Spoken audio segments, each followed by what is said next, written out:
Thank you, CII and Mr. Chakravarthi for having me on this platform today. So, to your question, Avinash, smart packaging today is the essence for tomorrow, actually. Yes. Okay, and most of us majorly are from generic industries, so there has to be a clear-cut differentiation in this competing market. And smart packaging is one of the most effective ways wherein we can make a value addition, have an added niche over the peer companies actually.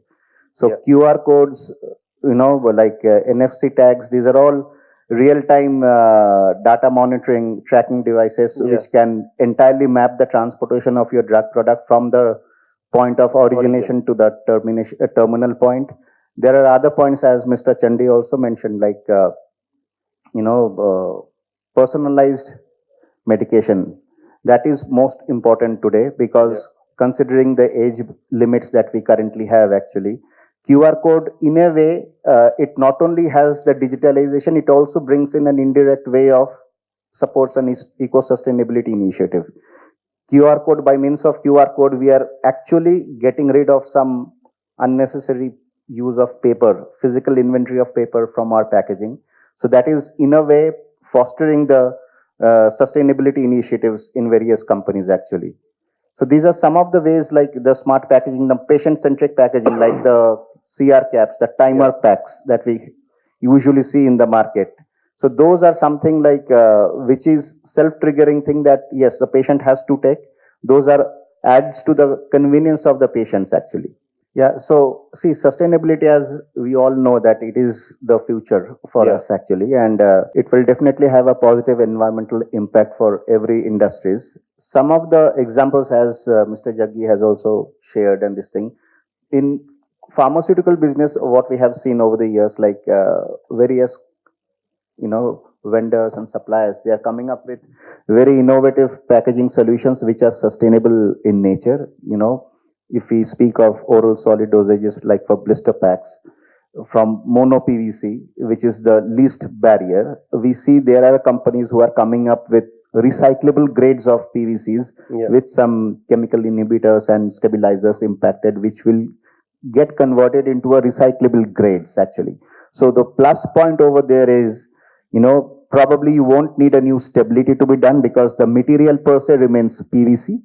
Okay, and we don't commit those inhibitors or the stabilizers which goes into the PVC as a part of our dossier commitment to the regulatory health authorities. So the specification remains per se the same 200 or 250 microns PVC. That is one. Secondly, and over a period of increasing barrier, people have done a lot of work in the least barrier films, and that is PVC, and the highest barrier, which is the cold form. Cold form. And I'm sure Mr. Jaggi will agree, there are cold form structures which are halogen free also available today. Yes. Wherein, converters have come up with a solution of removing the PVC from the innermost layer, replacing it with polylayer. But that again calls for a new leading foil, which has to seal onto that polylayer, and then which calls for additional, correct. Yeah. That is additional stability. But yes, that's a halogen-free recyclable grade of blister film actually. Okay. There are some works going on with regard to slightly more, thermoform based sensitive products like PVDC or Aclar based products, wherein those work are still going on. I have come across personally some, works with converters where we have seen they have replaced the lead foil with a PE film also. Sure. But over there, the challenges lies like dispensing ease. Issues will be coming. Those issues are there. Printability, because that is transparent in nature, you will have to always give a white undercoat of printing and then go for printability. Whether you need any surface treatment of those films or not to make it print receptive or not. So those challenges are there which are being addressed. But these are some of the very significant salient progresses that our vendors have, our partners have already done.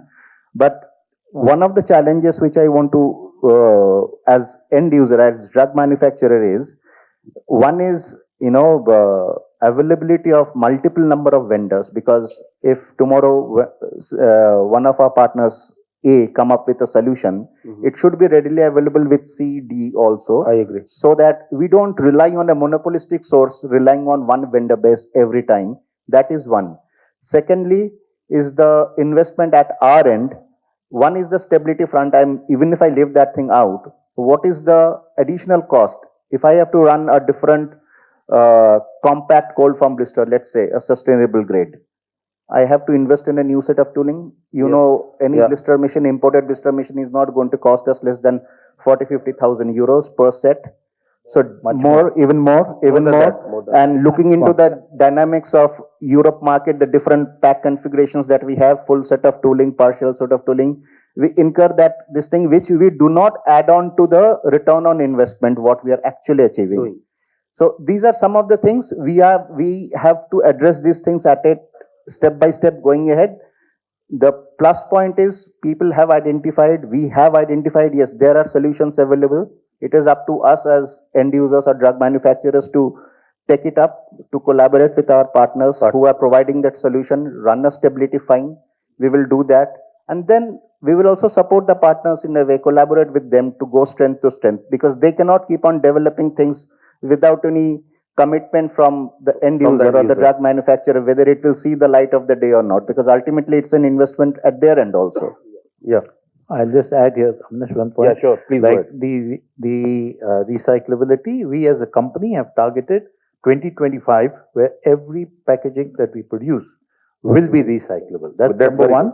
Number two, by 2030, we have taken a target that we will be net zero. 2030. As a company, we will be net zero, and as you all know, there are three scopes. You know, what you do on your materials, what you do on energy, and what you do with your vendors. So what we do with materials, what we do with energy is only 12% score.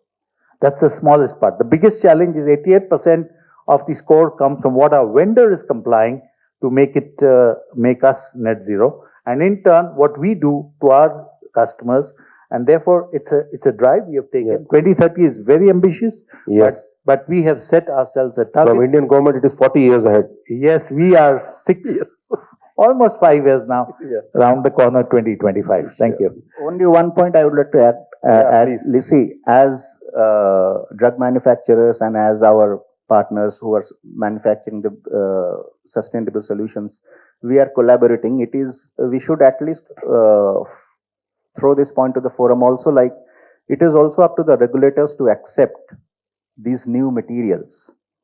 They should not be relying on an extended shelf life of maybe, if I'm marketing a product with 36 months shelf life, they should not come and tell, okay, first give me that 36 months shelf life real-time data, because you had an out of specification or a stability failure in one stability condition. Give me the full stability, then I'm going to approve you. We have seen in our experience that a simple thing like people are moving out to e-labeling, e-leaflet more so. There are pharmaceutical companies who have entered into semi-regulated market with e-leaflet, but that has still not been accepted by the US government. I agree with you. Even with major European health authorities also. If that can be done, that is a major FDA, if they can be convinced, because see, we can do this, that all prescription products which are having an outsert or a leaflet form, which is in any way an added cost to the product. So if that can be converted into it adds to the product and nobody reads also, and nobody reads it. And the best part is the QR code on the label. If someone scans it, they get an access to the most updated version of the leaflet. Because in pharmaceutical business, there is a lot of leaflet changes that keeps on happening. There are, instances where our product in the market is lying in the market with an obsolete version of leaflet, and there is a security or alert or change that has to be done.